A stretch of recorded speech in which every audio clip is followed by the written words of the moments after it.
A lot to get through in an hour.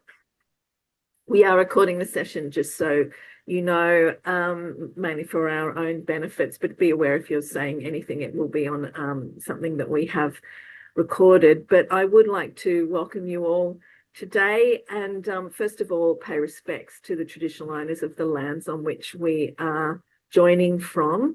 For me, that is the Gubbi Gubbi people up on the Sunshine Coast in Queensland. And I would like to pay my respects to elders past and present, acknowledge we're meeting from land never ceded, and certainly raise the issue of the long-term poor treatment of First Nations people by the social security system.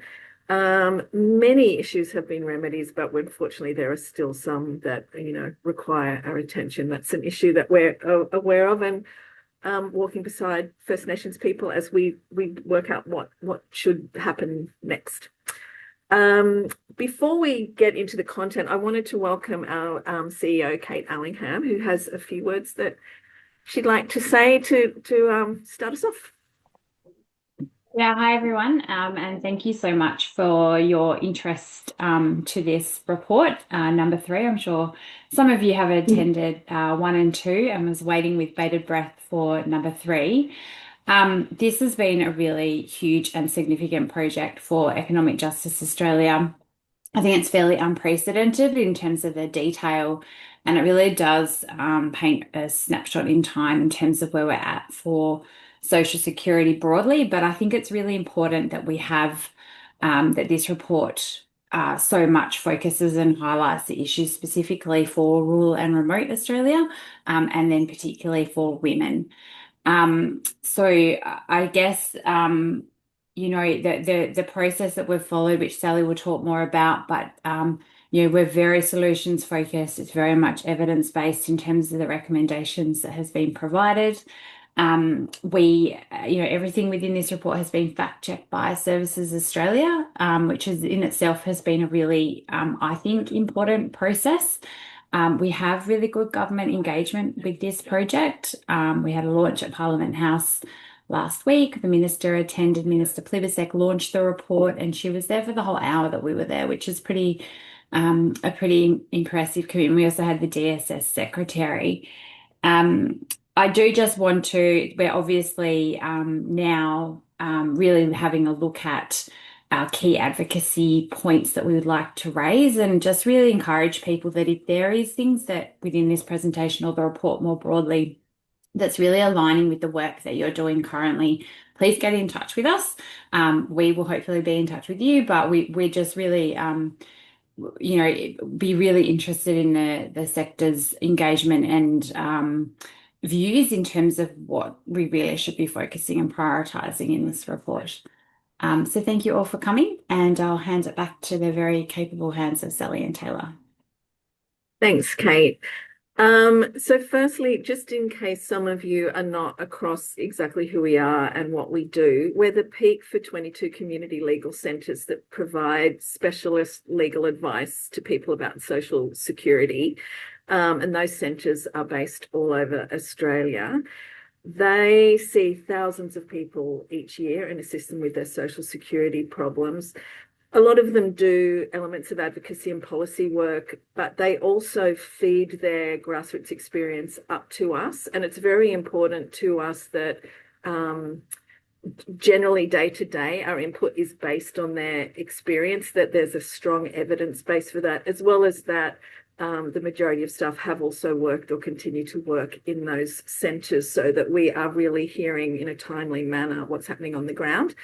We do then use that information to construct our advocacy asks and lobby government, as well as working with you and others in the community sector to try and get change to happen. And it's a sector we're firmly established. We've been around for longer than 40 years. So this piece of work was large, but it grew out of a concern of member centres seeing recurring issues that kept coming up from women who were living outside our cities. So we decided to ask questions about structural barriers that prevent women accessing their social security entitlements, What impacts these barriers then have on women and their lives living in within for our communities, and what reforms would help to, reduce barriers and improve outcomes. The work included a whole lot of interviews, as well as some data analysis, lit review, legal analysis. I'm going through this quite quickly. It is elaborated in the report, but also in more detail in the first report if people are interested in process.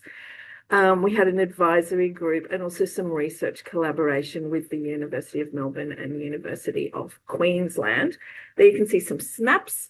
There's me, Taylor, some of our colleagues from Social Security Rights Victoria and from Welfare Rights Centre New South Wales, who are member centres. Most of the interviews were done online, but we did also do quite a bit of travel in most states. We did some travel to go and talk to people face to face. In total, it was large. We talked to about 160 workers from almost 100 organisations. That's quite new for us. We obviously are talking to colleagues, across sectors all the time. But as I said, usually our basis is our members' experience.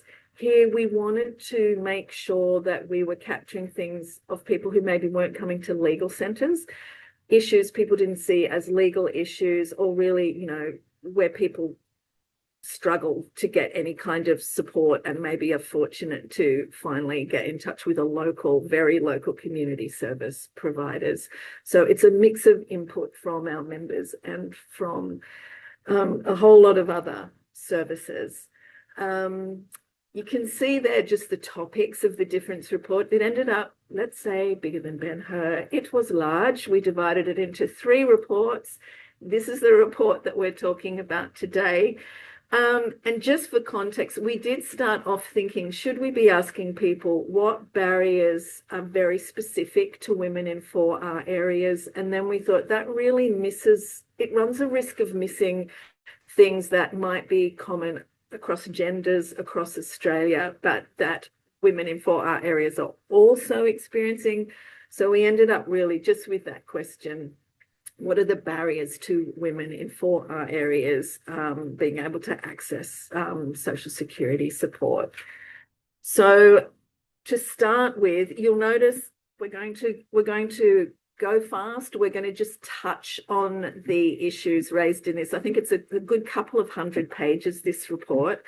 So of course, we're not going into depths. We're actually not naming the recommendations. They're of course all in the reports. So we just wanted to touch on kind of the key areas and key findings, and then of course invite you to go and read into the detail which is covered in the report.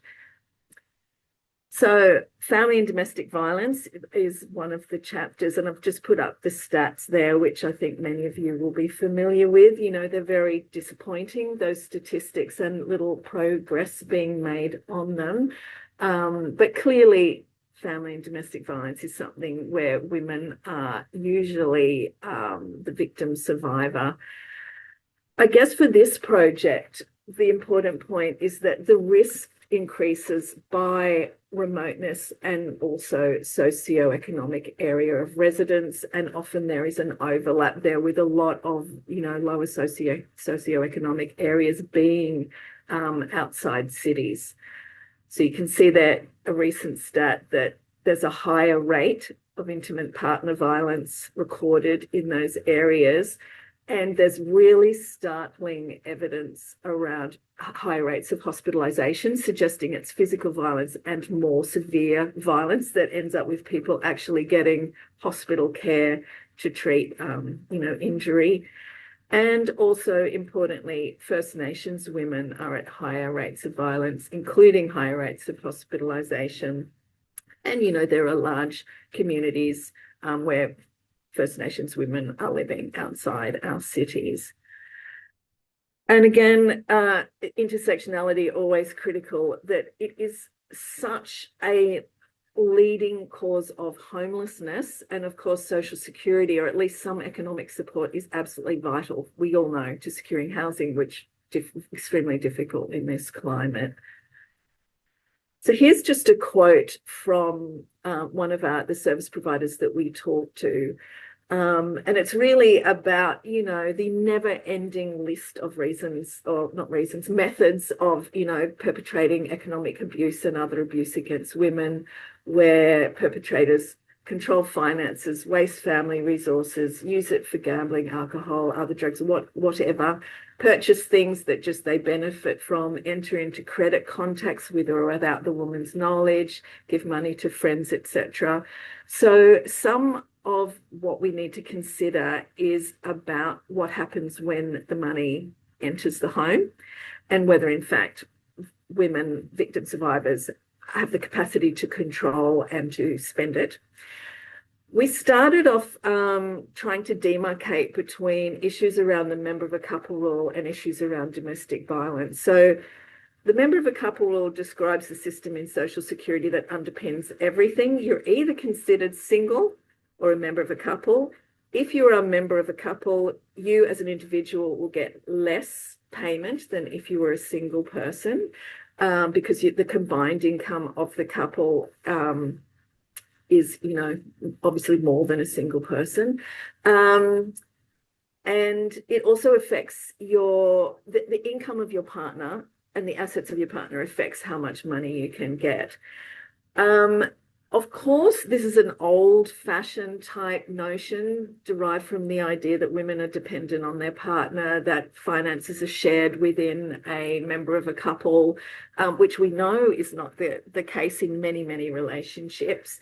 And we're also aware that this rule can actually trigger or compound domestic violence by pushing people to be dependent on someone when the other partner has no interest in financially supporting them. So we tend to see this here. There's the quote of someone relatively recently entered a relationship. So when relationships are new, when it's young people, sometimes when it's older people and one has substantial assets and the other doesn't, or they're trying to protect their individual assets, where there's DV, where people come and go from a relationship. It's an ongoing, very hard to say exactly who's in a member of a couple and who isn't in many instances. And we also see women regularly left with debts caused by their partner, many of which are because family tax benefit is usually paid to women, and of course whoever receives the payment is liable if a debt's later raised, regardless of who spent the money.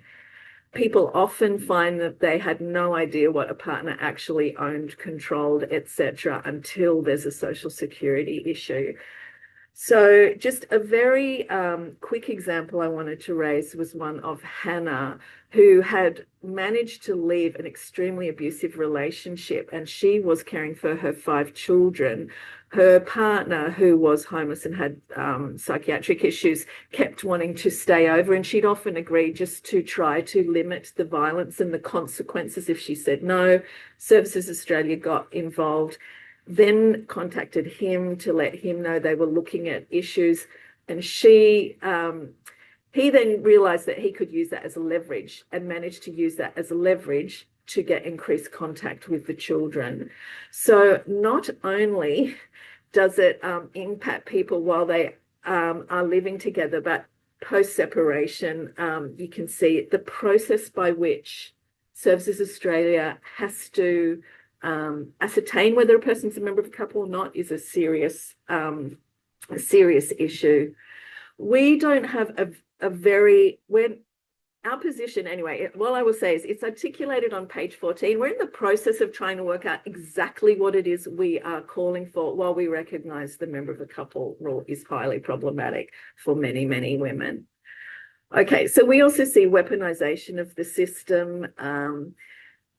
Perpetrators manipulate and misreport care of children to affect people's rate of payment, and that false reporting can trigger payment cancellation. It means Services Australia have to talk to the woman about where the children are, and that can feel like harassment. There's the unauthorised removal of children to change payments and coercing women into false reportings. And then we have the epic minimisation and misreporting of income for child support, which can lead not only to lower child support, but for women to have family tax benefit debts when child support's originally paid. Lastly, just a note about crisis payment. It continues to have the completely unfit for purpose 7-day claim period. So a lot of women cannot get their claim in within 7 days, and also housing requirements, which lock out women in substandard housing or women trying to get housing.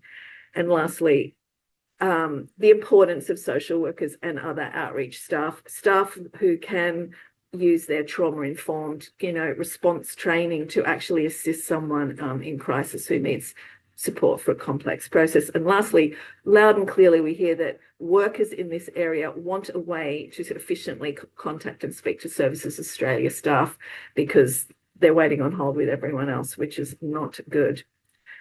Okay, so I'm going to just quickly talk about residency and migration, and then we'll stop for a few questions. So excuse my whizzing through at this point.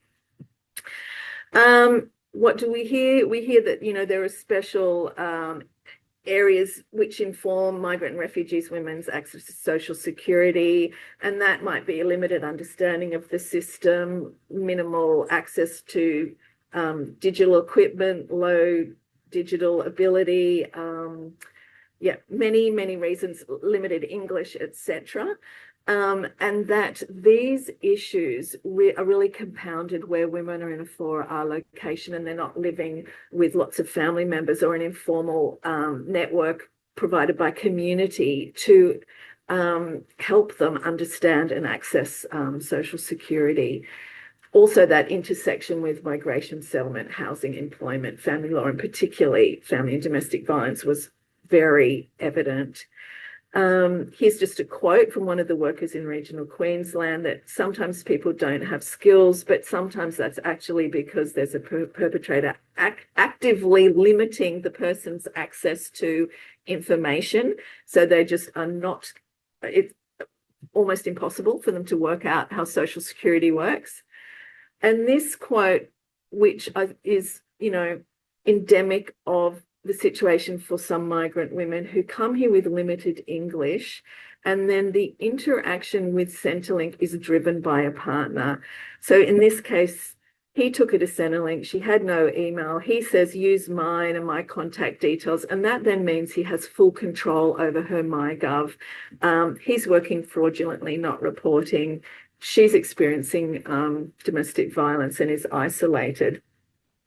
And so she's stuck.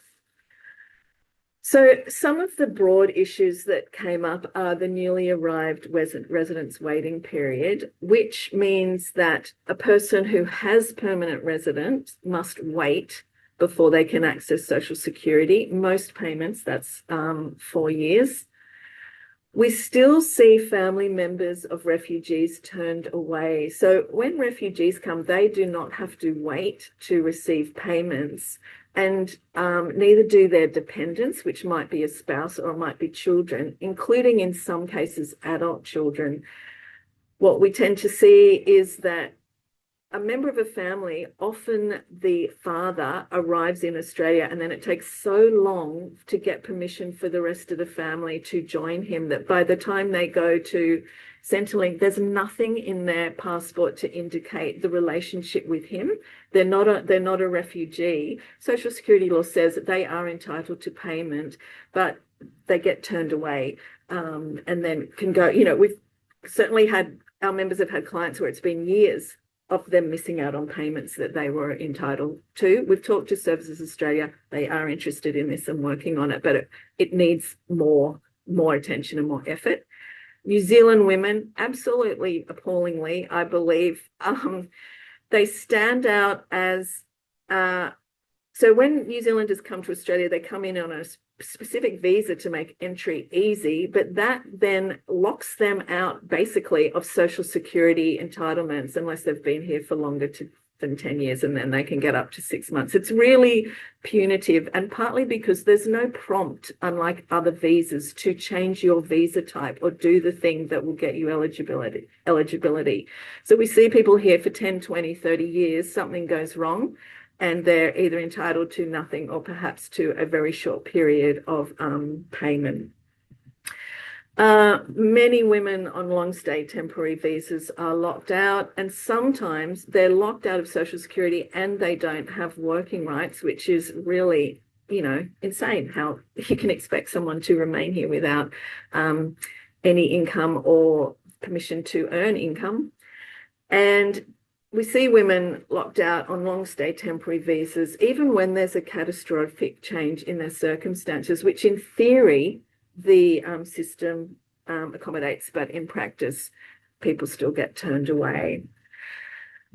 So, one of the issues that we're particularly interested in at the moment is the harsh treatment of, in technical terms, non-resident mothers of resident children. So that's where a woman's come here, she doesn't yet have permanent residency, and she has a child with an Australian citizen or permanent resident. It's an Australian citizen child. In that case, the child can get special benefit, or the mother can get family tax benefit. That means she can't get both. So, unlike other people, she is living on a much smaller rate of payment. And often, women in those situations are also locked out of childcare subsidy, so they can't work. This collision between Social Security, migration, and family law systems, which I have called the Bermuda Triangle, just it's an empty hole that women get stuck in and can't get out of. So if you imagine a scenario where a woman comes here, meets someone, they have a baby, she's waiting for a permanent residency, they're planning to marry, but he's violent, she leaves, he says, I'll have you deported. He cancels their registered de facto status. So she then is removed from his application for permanent residency. She gets legal advice and manages to get special benefit, but she gets $230 a fortnight less than a woman in a similar situation. She can't work because she's looking after a baby. And he then launches family court proceedings. So now she has almost no income, can't work, can't leave Australia unless she abandons her child. She's living on $433 a week. It's completely unrealistic. Immediately fails the pub test. So we would love to do some more work. We're currently talking with some women's organisations. Feel free to get in touch at any time about, what can be done, how you just can't expect someone to live on such an unrealistic amount of payment.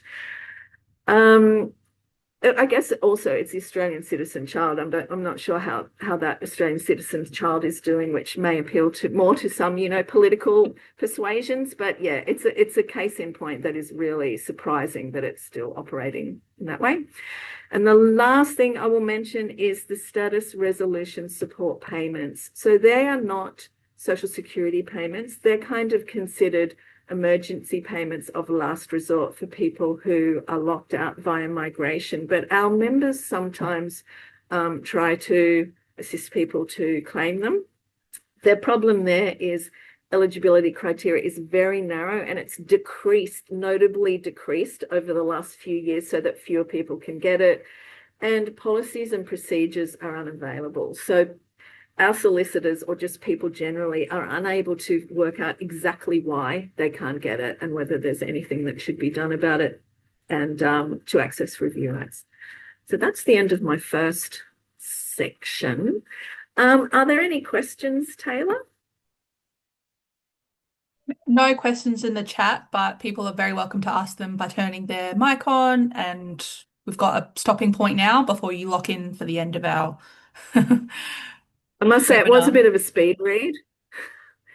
So yes, all right. Yeah, maybe we'll continue then. Hey, Sally? Yeah. Yes, we'll go on. I'll hand over to Taylor, and just letting people know the report does have a lot of detail, including case studies, which we hope make the kind of legal points very apparent and make it clear how things land on people. All right, Taylor, over to you. You can see my screen all fine?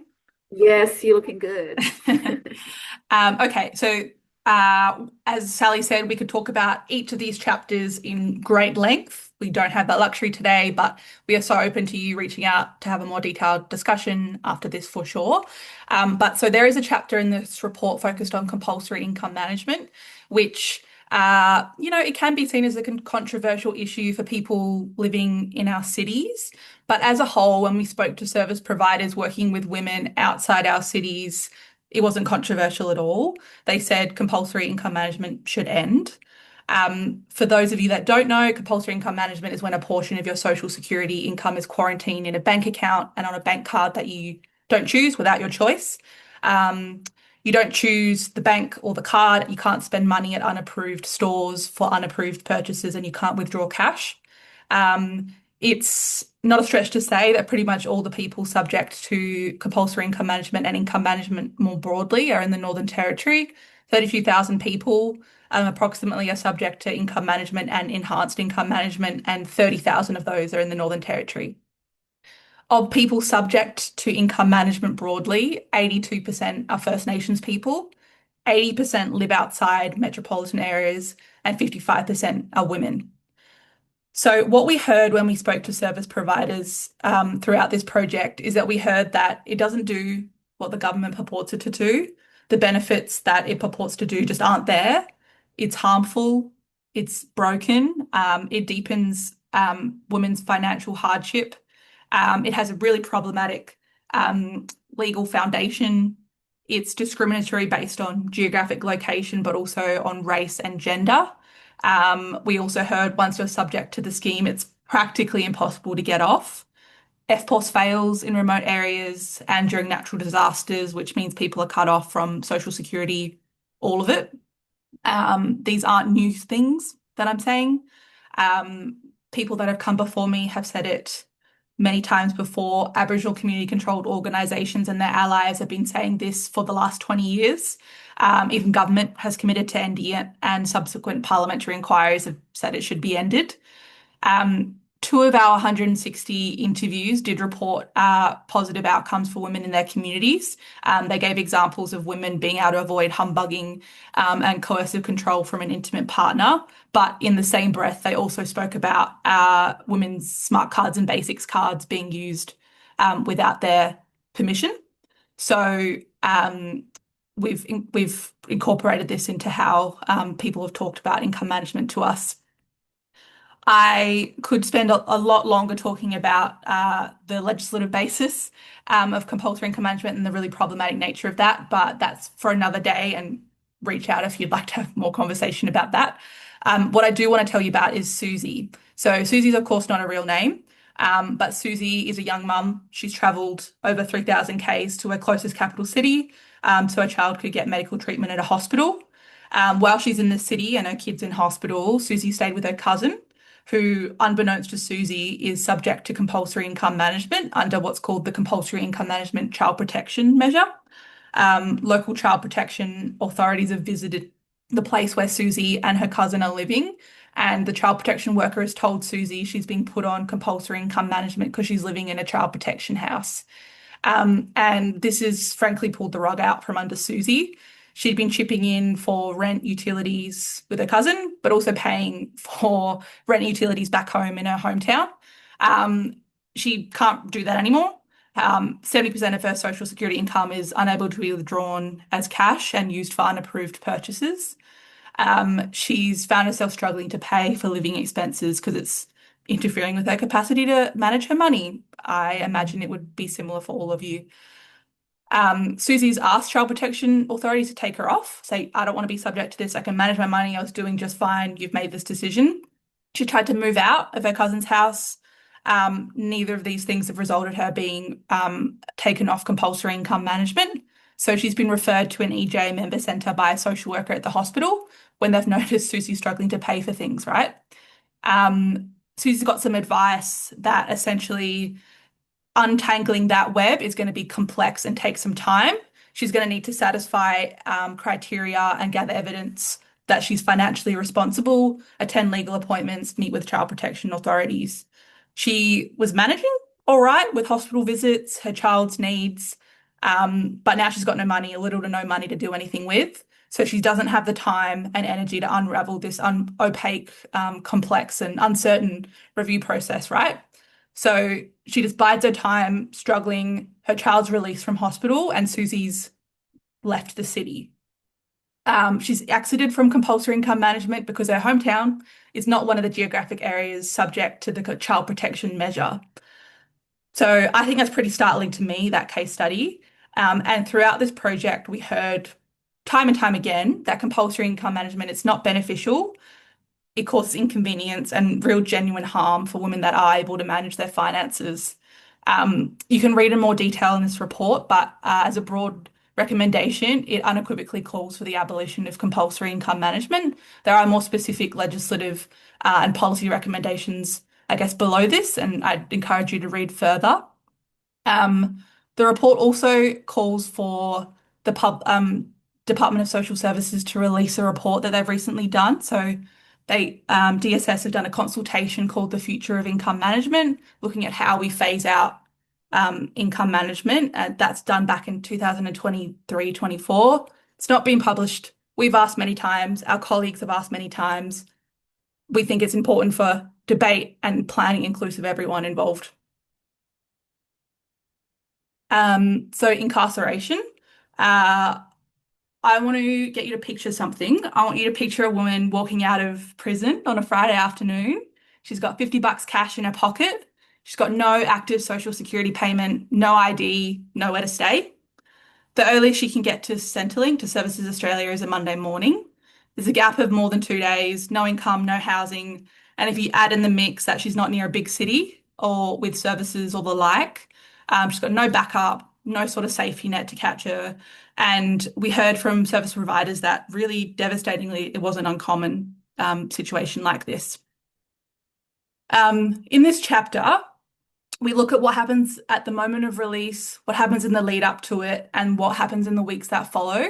And we heard a lot about what it's like for women attempting to access social security support that they're entitled to. And unfortunately, what this chapter finds and presents is that the system fails in many touch points. And in our view, there's solutions within the government's power to fix. The first obstacle for women leaving prison is what we heard was a failure of pre-release support. So Services Australia has what's called the Incarcerated Customers Team, and we heard that it operates across 150 correctional facilities, right? Payments in theory, they could be claimed up to 3 weeks before a woman's released. And in practice, we heard that service provider after service provider after service provider told us they hadn't encountered someone who'd received pre-release assistance from Services Australia. We wanted to speak to someone, we sought them out, but we weren't able to find someone. We heard that the transition away from the face-to-face prison liaison officers, we call them PLOs, to the phone-only servicing model has created a system that for so many women is just unreachable. We heard from service providers that phones in prisons, you've got time limitations, you can only talk during set periods, you've got to book appointments, you're in public areas, and especially for women that had additional barriers like mental health challenges, limited English, or other barriers to speaking on the phone. It just wasn't a realistic proposition to have a phone-only model, and we heard that it just wasn't working. The second obstacle we heard from service provider about is proof of identity. Now, there's a whole chapter in our first report about proof of identity, which we unhelpfully shortened to POI. We heard that even women, if they go into prison with ID, they often leave without it because they're transferred through facilities. Maybe they're released from court immediately. And then we heard that women that are released with, prison release documentation in WA, it's generally a photo ID, so it's got a photo on it. But this wasn't being accepted by Services Australia as adequate proof of identity for social security payments. And without this acceptable ID, women can't get social security, you can't afford to replace your documents, and then you're stuck in a loop of not being able to open bank accounts, access healthcare, access housing, and all the other things that you need ID for. And we heard it doesn't just delay people, it can generally just foreclose the process of getting Social Security and getting back on your feet. And yeah. The third thing we heard from service providers about women leaving prison is the financial support that does exist is just not enough. Sally touched on it. Crisis payments also available for people leaving prison, but generally it's like $390 a week of your job seeker payment in advance. It's not even enough to touch the sides of a rental bond or something equivalent that you need to pay for when you leave prison. We heard that service providers themselves as community services were like absorbing these costs. So there was no other way to prevent their clients from becoming homeless within days of release. So they were having to absorb the cost that crisis payment just wasn't meeting. In our view, this isn't sustainable, and it's ultimately the services that are being stretched because of the inadequacy of this payment. The final two issues I'll touch on for this chapter is the cancellation of the disability support pension for women in prison. We couldn't find an articulated policy rationale for this rule, but essentially, if someone's in prison for over 2 years, so 2 years and 1 day, and they are on receipt of the disability support pension before they go into prison, it's cancelled. So it's suspended for 2 years, but then the day after it's cancelled, and they have to begin what we know is the most complex, costly, and time-presuming claim processes in the entire social security system. We know in the DSP scheme there are other ways that the social security system grapples with like going overseas for more than 2 years, but we couldn't see that there was none of this for while women went into prison or people in general went into prison, and the guide needs to change. The social security card needs to change. The final thing related to women in and leaving prison we heard about was just, I think, probably the most startling, actually. So it's the treatment of women whose partners are imprisoned. So currently a mother whose partner is in jail, including potentially for offences committed against themselves, is in the first instance denied access to parenting payment single and receives a lower rate of payment without pension supplements, generally on the basis that she's treated as a member of a couple.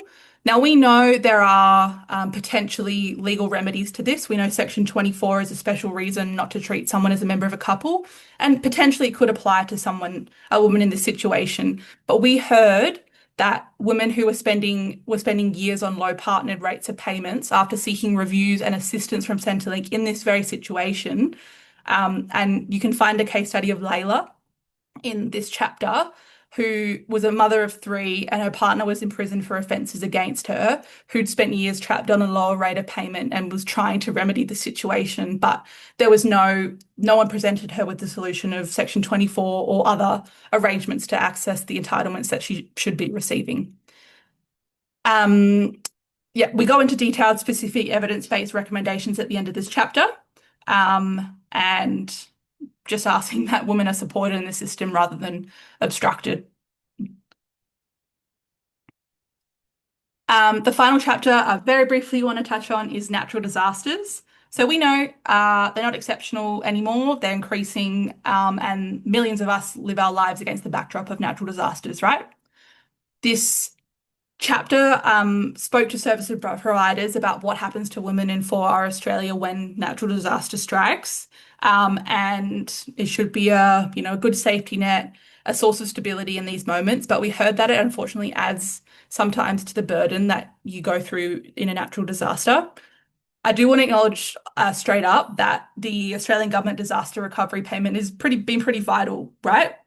And the flexibility that governments have shown in extending and expanding that payment shows that responsive approach is possible, like it can be done.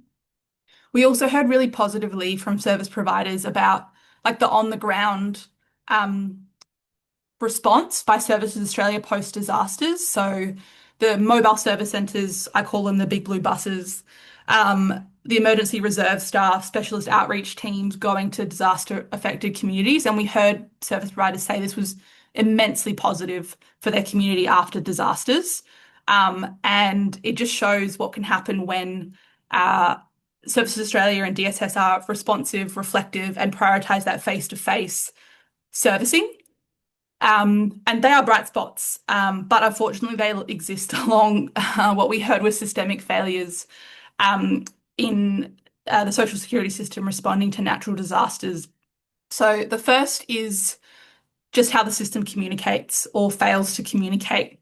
We know Centrelink's primary method of correspondence is digital delivery, so MyGov inbox, and they have postal snail mail as like a backup usually. It is not controversial to say that telecommunications infrastructure goes down post disasters. It just isn't there. People lose their phones, their computers, and their homes. They may move away. Yet the Social Security Admin Act deems that you receive a letter when it's posted unless you can prove otherwise. But that's just not plausible to do when you're experiencing the impacts of a natural disaster. The second major issue we heard throughout this project is largely, we can call it concerns around compulsory activities, what the government calls mutual obligations. So when women are receiving a working age income support payment, they're required as a condition of their payment to demonstrate they're actively seeking work in really simple terms. And during disasters, these compulsory activities are sometimes, but not always, suspended. And we heard from service providers that the inconsistency is pretty significant and is woefully harmful on some women in 4R areas. Whether there's a pause on your compulsory activities depends on whether a particular disaster meets an official declaration threshold and whether your postcode falls within a designated zone and which government department makes the determination. And the result is that some women are in adjacent, overlapping disaster affected areas based on like government decisions. And women who've been forced to relocate or affected by events like extreme heat waves, which don't currently trigger automatic pauses, can find themselves in having their payments cut off, basically, when their roads are closed, power's out, communities are in crisis. It just doesn't make sense. I have a case study, but I'm really aware of the limited time we have. Essentially, it talks about the floods in the Kimberley in 2023, where I was working as a solicitor at Welfare Rights and Advocacy Service in Perth at the time, and we were trying to stay abreast of the changes to mutual obligations suspensions during that period. It was so ad hoc, and my job was to sit at a desk looking at websites and ministerial determinations about areas, and I couldn't become abreast of who was off the hook, who was protected for a while, let alone the services and people on the ground in the Kimberley, like up in the Fitzroy crossing area. And individuals were expected to make arrangements or seek an exemption from their employment service provider on an individual basis. We were having calls from clients waiting on their helicopter rides back to their communities with food and water. It just wasn't plausible that they were expected to seek exemptions from compulsory activities at that time, and there were no blanket exemptions that were applied. So absolutely room for improvement, to put it lightly. The final thing is essentially that all of these failures, there's a more fundamental issue, is that disasters create newly vulnerable cohorts of people, right? So there are people that have not previously navigated the social security system at precisely when the time is most complex and we say least accessible. And we see that these people are unfamiliar with all the systems and need more support to access the social security system in that space. This chapter and the way we spoke about this with service providers really highlighted the need for core disaster response funding for not only social security legal assistance, but largely social security legal assistance, because responding to disasters doesn't just happen the day after a disaster, it happens all year round. And it was a core recommendation in this chapter. So I guess that's going to be the last point I make about natural disasters. And Sally has a final chapter to speak about in the last very small amount of time. But I guess we are open to questions, I think, if any have come to mind. I haven't been keeping abreast of the chat. There's nothing in the chat. Does anyone have a quick question? Can you stop sharing your screen, please, Taylor, and I'll put mine up. It's been, yes, high level. Do you have a question? Hi. I don't have a question, but I'm I'm quite new in post at Global Sisters, and I'm a woman, and I've been involved in some not great relationships, and I had no idea of so much of this stuff. So I just wanted to say thank you for pulling this work together. I'm feeling a bit emotional actually because it just Oh. seems so bleak. I hope before you wrap up, are you going to let us know that what, like, there's a few bright sparks in the future, or that would be great to hear. Actually, we don't have that on this presentation, but I Okay. can assure you that there are definitely bright spots. In the last, I would say, 5 to 6 years, we've seen some really good progress around domestic violence. And even as we did this research, so this research it's gone on for almost 3 years. We were talking to Services Australia and DSS and also, ministers' offices, and we've seen a number of changes come through, policy and legislative change. And the best news is that we're at a rare point in time where there is genuine interest and a desire within government to address some of these things. So yes, if it really is, if people want to be talking to us about things, we're certainly happy to talk to you because there is a real opportunity. I guess it's more a willingness to listen and take account of what people's experience is, and they're trying to work out how they can improve systems. So yes, this is not the presentation with the good news, but there is definitely good news. It's a highly stimulating period. I'm definitely feeling pretty stimulated right now. I have to Oh, tell good. you. Thank Look, you. thank you so much for doing the work. I've downloaded the report and I'll have a look through it. But I just wanted to kind of poke my head above the parapet and say thank you very much. I know. I feel like it's quite full on. But yes, if you might want to read the report at a more leisurely pace, it might seem slightly less crazy. But as we go to the last point, which is debts, which I'm just going to talk about for maybe about 5 or 10 minutes. So, I mean, debts really cuts across all kinds of social security issues because so many things result in a debt. And I've just put up the numbers there so you can see that about 1.5 million debts are raised each year. So a debt occurs just because someone has been paid more social security or family assistance payment that they should have got.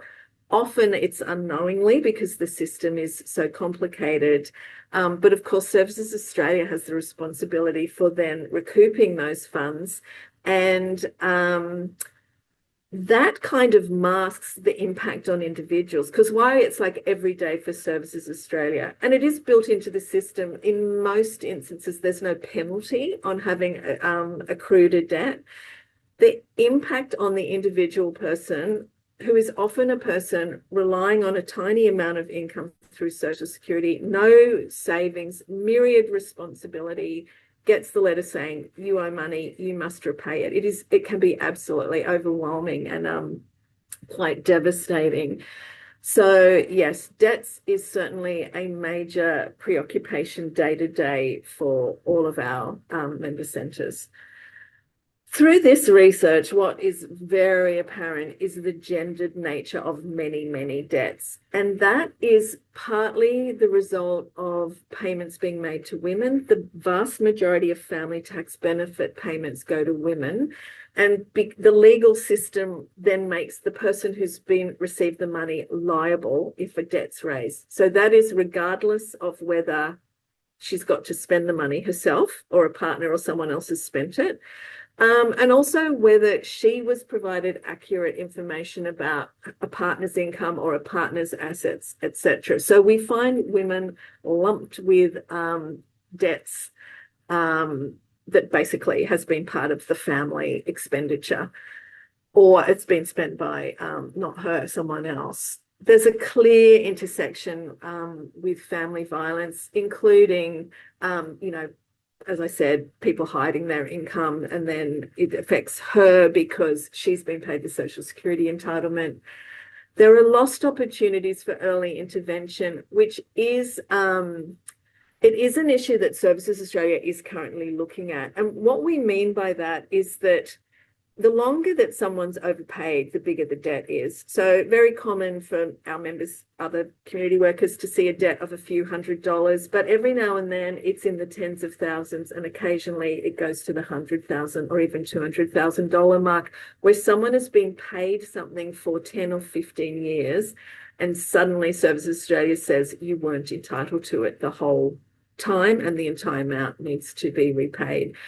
So we're talking with Services Australia about early intervention. How can they spot problem areas sooner? One example might be if you're a student on youth allowance student and you drop a subject or two because you can't survive off it, you actually need to go to a completely different payment, which is called youth allowance other. And if you don't do so, you will owe the amount that you're being paid while still a part-time student and still undertaking part-time work. So whether there are methods to prompt people early to notify Services Australia, I guess to frame this too, I want to make the point that the system is so vastly complicated. There are numerous acts in place. The main two acts have more than 1,000 sections in it. There's then thousands of sections of policy that apply. It is completely unrealistic to expect any person to understand the full range of their rights and obligations. And in fact, that's what our solicitors do.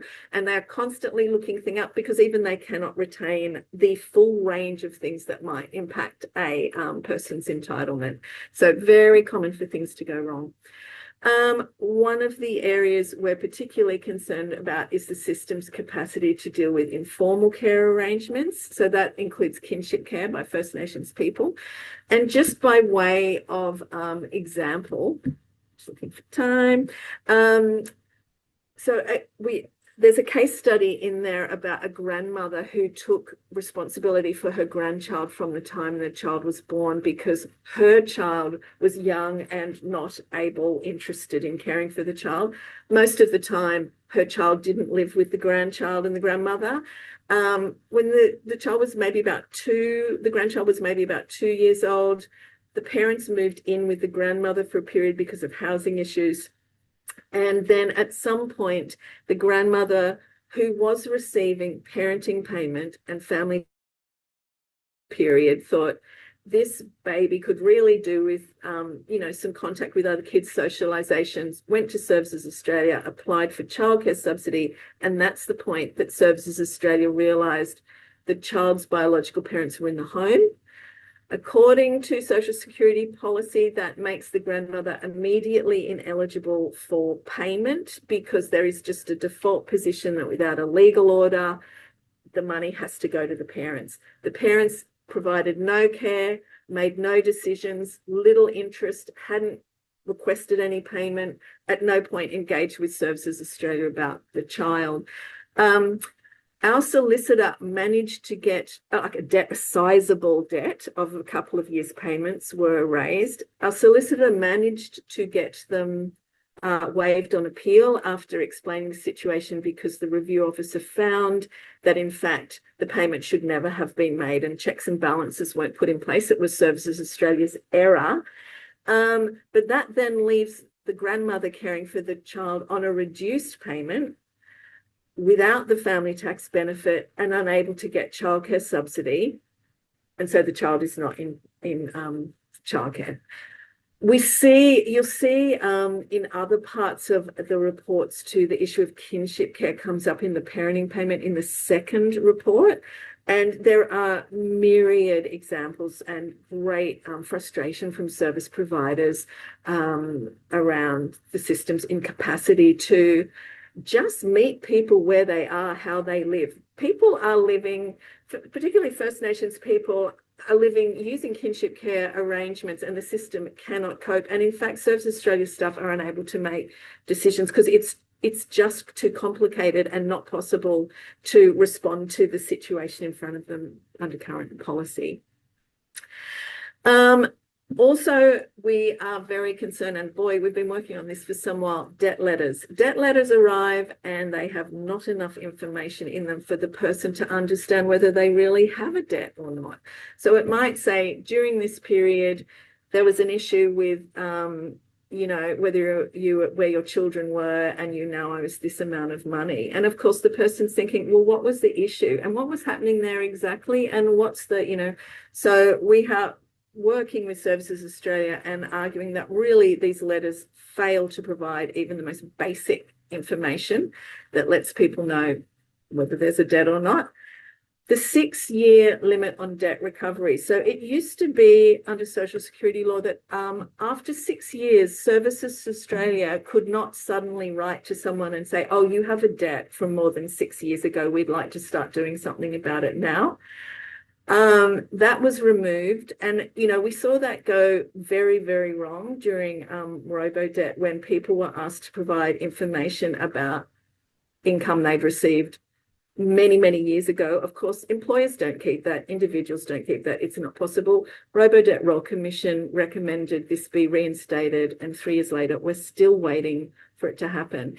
It's a very, very practical recommendation, because people cannot provide the information. Services Australia can't actually look at it to verify that what they have on record is a true and accurate record of a person's income or circumstances. 13-week period for debt repayment. So people can ring up and tell Services Australia if they're still on Social Security, they can't repay their debt at the standard rate, which is, from memory, 15% of their current Social Security repayment, but they have to recontact every 13 weeks. If a person misses that, the recovery will immediately revert to the standard rate. And so we see the roll-on effects. People don't have enough suddenly that fortnight for food. It can push people into rental arrears, etc. So we're asking for a more considered look at that, where people, their income's unlikely to change in that period. Last couple of things. Services Australia will just take people's money. They'll use the family assistance supplement payments, or we see, you know, tax refunds garnished, and that can leave people in a complete state of crisis when they're depending on that. And the appeal mechanisms around that are really not good enough. You'll also see there's some information in the report about the review process, which we're glad we have one, that's for sure, administrative review, and our members certainly get a lot of decisions overturned. At the same time, there's not really enough opportunity or notice often for people to be able to access the review process and explain their situation. And there are some very high thresholds on debt waiver around notions like it has to be solely administrative error by the department, which actually extends beyond common sense. So I invite you to have a look at that. And also very limited empathetic versions of what kind of special circumstances might suggest a debt should be waived. And that is my quick run through on debts. Just wondering if there are any questions there. Sally, we have a very interesting conversation Yeah. in the chat about the idea of using single touch payroll for partner income. Yeah. Well, that is a really good question. Yeah, so when single touch payroll came in, it meant that Services Australia can see what a person's income is. We used to have the problem that people would declare their net income, where Social Security looks at gross. And now that doesn't happen as much because Services Australia can see gross income. But I don't think we've engaged with them around partner income, have we? I think we'd be happy, I think, speaking with Kate on the call, to take that up and, yeah, chase more information about whether they use it, how they use it, and suggest they should be using it. A lot of the rightful questions and concerns are about the privacy implications, right? So partners income, single touch payroll, how that'd be a hard thing to grapple with. I'm happy for anyone who's been having that chat to jump in to voice their thoughts around that, because it's very interesting. And while we're waiting, we know there's definitely a tension. We know that legislation was passed late last year to try to help Services Australia share information, even within its program. So we'd have a situation where one part of Services Australia knows someone's experiencing terrible violence, domestic violence, and the other part of Services Australia, they were not allowed to share information across. And so they are looking at least some more sharing around information there. But I know it's early days for them grappling with the boundaries, and that's something we also do need to obviously talk about a lot. Very Develop some interesting. shared understanding and views about it. Yeah. Yep. That's all the chat we had. We had some interesting observations about the gender ratio of attendees in this meeting. But I think most people are wrapping up and heading off to their busy days. Would you have any objections, Sally, to me putting both of our email addresses in the chat so people can reach out if they have any questions? Yeah.